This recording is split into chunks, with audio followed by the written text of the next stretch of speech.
ସ୍ପର୍ଶ କୁଷ୍ଠରୋଗ ସଚେତନ ଅଭିଯାନର ସମନ୍ୱୟ କମିଟି ବୈଠକ ଅନୁଷ୍ଠିତ। ଗଜପତି ଜିଲ୍ଲାର ସଦର ମହକୁମା ପାଳାକେନ୍ଦୁ ସ୍ଥିତ ଜିଲ୍ଲାପାଳଙ୍କ ସମ୍ମିଳନୀ କକ୍ଷରେ ସ୍ପର୍ଶ କୁଷ୍ଠରୋଗ ସଚେତନ ଅଭିଯାନର ସମନ୍ୱୟ କମିଟି ବୈଠକ ଅନୁଷ୍ଠିତ ହୋଇଯାଇଛି।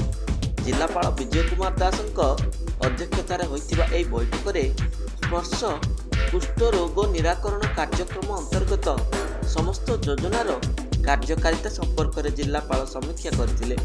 କୁଷ୍ଠରୋଗୀଙ୍କୁ ଚିହ୍ନଟ କରି ସେମାନଙ୍କୁ ମାଗଣାରେ ଚିକିତ୍ସା କରିବା ପାଇଁ କହିଥିଲେ। କୁଷ୍ଠରୋଗର ସଚେତନ ନିମନ୍ତେ 30 ଜାନୁଆରୀ ଠାରୁ ଫେବୃଆରୀ 13 ତାରିଖ ପର୍ଯ୍ୟନ୍ତ ଜିଲ୍ଲାର ସମସ୍ତ ବ୍ଲକ ଗ୍ରାମ ସ୍ତରରେ ସ୍ପର୍ଶ କୁଷ୍ଠରୋଗ ସଚେତନ ଅଭିଯାନ କାର୍ଯ୍ୟକ୍ରମ ଚାଲିବ। ପ୍ରତ୍ୟେକ ଗ୍ରାମରେ ଆଶା, ଅଙ୍ଗନବାଡ଼ି କର୍ମୀ, ଏଏନ୍ଏମ୍ ଓ ସ୍ୱୟଂ ସହାୟକ ଗୋଷ୍ଠୀର ସଦସ୍ୟ ସାମିଲ ହେବେ। ଏହା ବ୍ୟତୀତ ପ୍ରତ୍ୟେକ ବିଦ୍ୟାଳୟରୁ ଜଣେ କିମ୍ବା 2 ଜଣ ଛାତ୍ରୀଙ୍କୁ ସ୍ୱପ୍ନା ସ୍ୱେଚ୍ଛାସେବୀ ଭାବେ ସାମିଲ କଲେ ସଚେତନା ସୃଷ୍ଟି କରିବାରେ ସହାୟକ ହେବ ବୋଲି ଆଲୋଚନା ହୋଇଥିଲା।